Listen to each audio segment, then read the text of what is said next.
Hi, this is Alex from phpacademy.org, and this is a video tutorial for the new Boston.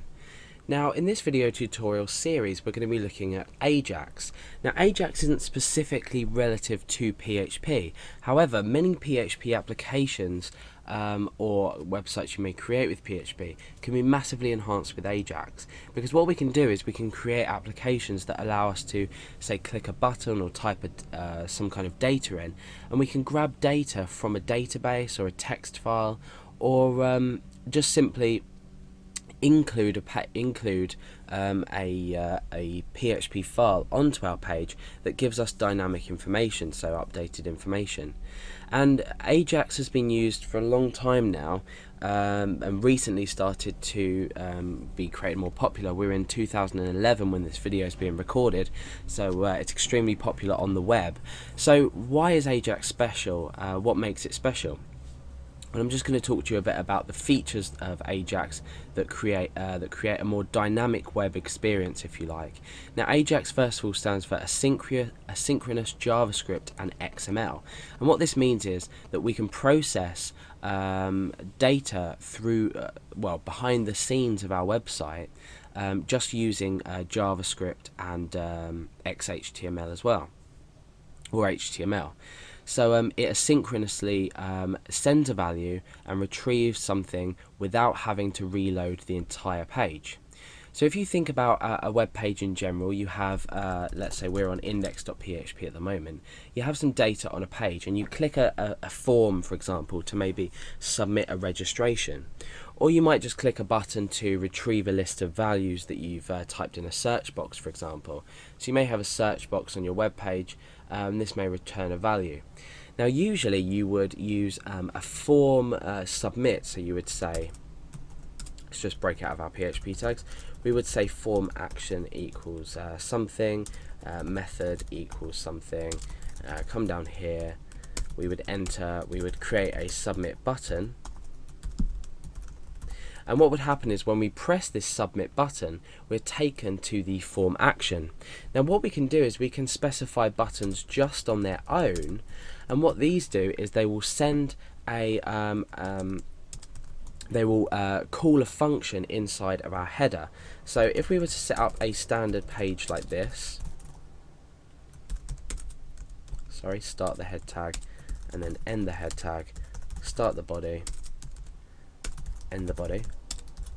So a very badly written out HTML document here. We've got head, we can include some JavaScript, so we could say script type equals text/JavaScript, and then end that there. So this is a general setup for a website. We've got an input button here. What we can do is we could say on click equals, and then we could call a function within JavaScript. So we could say update page, for example. Now up here we may have a function in JavaScript called update page, which is going to call and work with AJAX. We're not going to give any examples in this introduction video, but it would call this function and it would process some kind of AJAX code, if you like, or the methodology or the methods used with AJAX to actually update a certain area on the page. So for example, below here we could have a div id equals page, for example. Okay, so this might grab a PHP document and it might update this div with the contents of the PHP document. So this is obviously a very basic example. We're just updating perhaps some data from a PHP file and popping it onto a page, but using this method we won't actually refresh the page. Now I've just given you sort of like an example of how it may work. This code obviously might not be how we actually do it, but it's very similar, and this is just the general method that we will use in order to update values without having to refresh a page. So why can this be useful in everyday applications? Well, for example, when we go to over to Google, you'll notice that we have a feature in Google called auto suggest, and what happens is when we I'll just briefly explain. When we when we look at Google, we type in a value into a text box, which is placed in the center of the screen. So we start typing, let's say PHP. Now, what AJAX, well, the part that AJAX plays in this is what it will do. It will automatically get the updated value of this text box. So let's say we just start typing. We'll create an input type so we can search box. Sorry. Input type equals text and name equals search box. Okay, so what's going to happen is we're going to start typing something, for example, into here. So we might start typing PHP. Now, as we type P, it's going to get the value of this text box, which is equal to P at the moment, and it's going to search a database for the most popular searches relating or that start with P. Then we're going to say PH, so it's going to and then it's going to then re-update itself without obviously having to refresh the page, because if you were to refresh the page every time you typed something, you'd have absolute pandemonium, and it would not work. So we've got PH, and then we type P, and it's going to find the most search for results with PHP. So that's just generally how it works. So this uses AJAX. Google Suggest uses AJAX, and a variety of other websites too as well. Facebook uses AJAX, and this uses it in a really interesting way. When you're looking at a Facebook, say, news feed, you'll be looking at the news feed straight up and down, and you'll have your mouse still. Now you'll look at your page and nothing will update. Then what you'll do is you'll move your mouse very slightly. It only has to literally be 1 pixel that you move your mouse, and your page will actually update. Now what happens here is we have an on mouse move or on mouse event trigger.